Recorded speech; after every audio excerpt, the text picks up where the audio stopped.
Hey, welcome back to my 5-part series on detoxing. So yesterday we established that detoxing is something that our body is doing all day, every day. But if you want something that's more structured and formal, it's usually because your digestion is feeling really off. So the first and foremost important thing that we want to address is the bowels.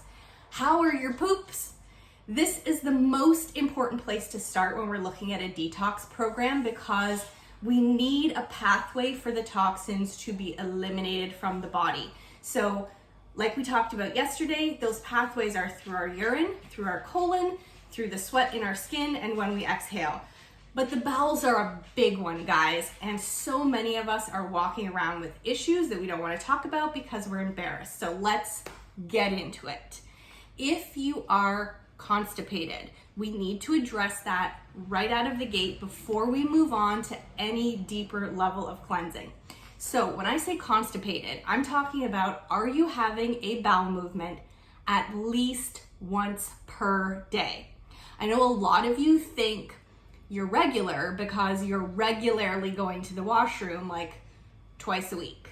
That is a chronic low level of constipation that you're dealing with. So we need to get that transit time improved. We need to speed up the time that food is ingested in your mouth and eliminated from your body if we want to start asking your cells to now kill off, yeast or parasites or do a deeper level of detoxing or cleansing. Then we need to make sure that all that stuff is getting eliminated in a timely fashion. So what is that going to look like? If you're generally consuming a low fiber diet, getting some more fiber in can help. This is a blend of soluble and insoluble fiber.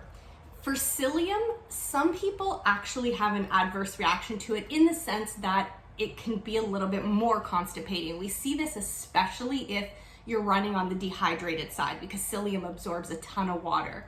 So this can be a great option, but you would need to be hydrated. And if you've had a positive experience in the past with something that is, like a Metamucil type of a fiber, and that's worked well for you, then this would be a great option.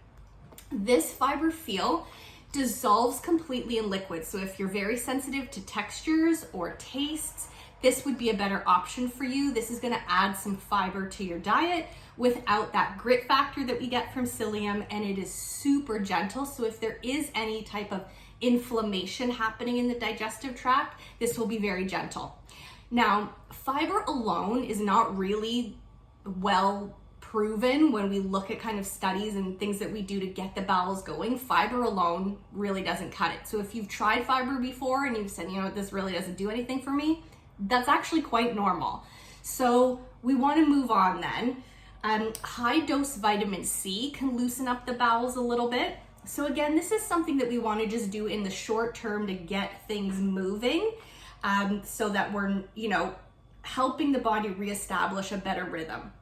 So high dose vitamin C, I'm talking about 1,000 milligrams 2, 3, 4 times a day.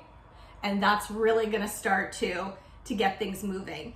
If the vitamin C alone for you is not doing it, then we move on to a magnesium in the citrate form, which is going to pull lots of water into the bowel and help loosen everything up. So again, these are short-term options to get things going, get things moving, combined with a probiotic, which can be a targeted formulation, especially for the large intestine.